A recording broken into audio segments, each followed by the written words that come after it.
नमस्कार दोस्तों, basic stock market में आप सभी का स्वागत है।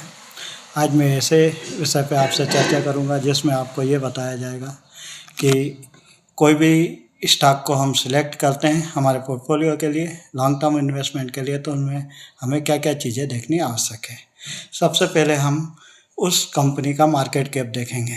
उस कंपनी की मार्केट कैप 20,000 करोड़ रुपए से ज़्यादा होना चाहिए, मतलब कि वह कंपनी लार्ज कैप होनी चाहिए।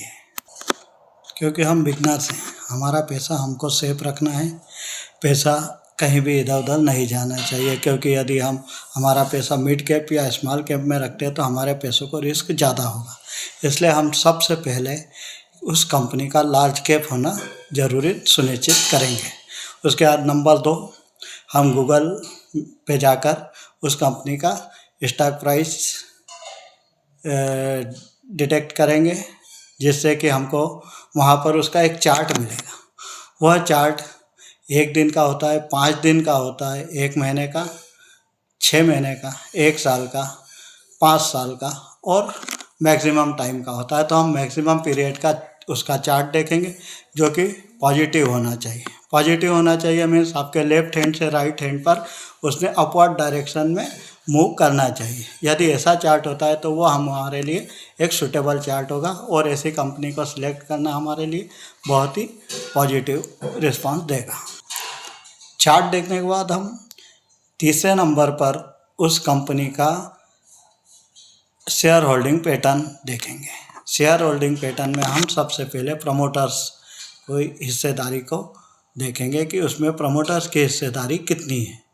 प्रमोटर्स की हिस्सेदारी 50% से अधिक होना चाहिए। उसके बाद में उसमें FIIs, DIIs और पब्लिक की हिस्सेदारी देखेंगे। पब्लिक की हिस्सेदारी कम होना चाहिए, FIIs की और DIIs की ज़्यादा होना चाहिए। पब्लिक की हिस्सेदारी यदि कम है और प्रमोटर्स की हिस्सेदारी 50% से अधिक है, इसका मतलब कि कंपनी में हम पैसा लगा सकते हैं, वहाँ से हमें कुछ प्रॉफिट ज़रूर होगा। शेयर होल्डिंग पैटर्न के बाद हम कंपनी का ROE चेक करेंगे। ROE कितना? ROE means return on equity. Return on equity से मतलब ये होता है कि आपका लगाया हुआ पैसा कंपनी के द्वारा किस प्रकार से उपयोग किया जा रहा है और उस पर उस कंपनी को कितना लाभ कमा पा रही है हमारे पैसों से वो, क्योंकि वो लाभ कमाएगी उसके बाद ही वो लाभ का प्रॉफिट हमको हिस्सा मिलेगा। इसलिए कंपनी का ROE कम से कम 20% से अधिक होना चाहिए। 20% से कम यदि उसका ROE है तो उस कंपनी को हम सिलेक्ट नहीं करेंगे। 20% से अधिक ROE वाली कंपनी ही हम सिलेक्ट करेंगे। ROE के बाद हम कैश फ्लो देखेंगे। कंपनी कैश फ्लो कैसा जनरेट कर रही है।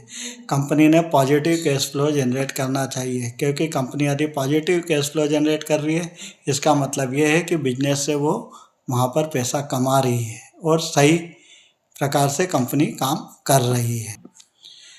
हम उसके बाद में देखेंगे कंपनी का वैल्यूएशन।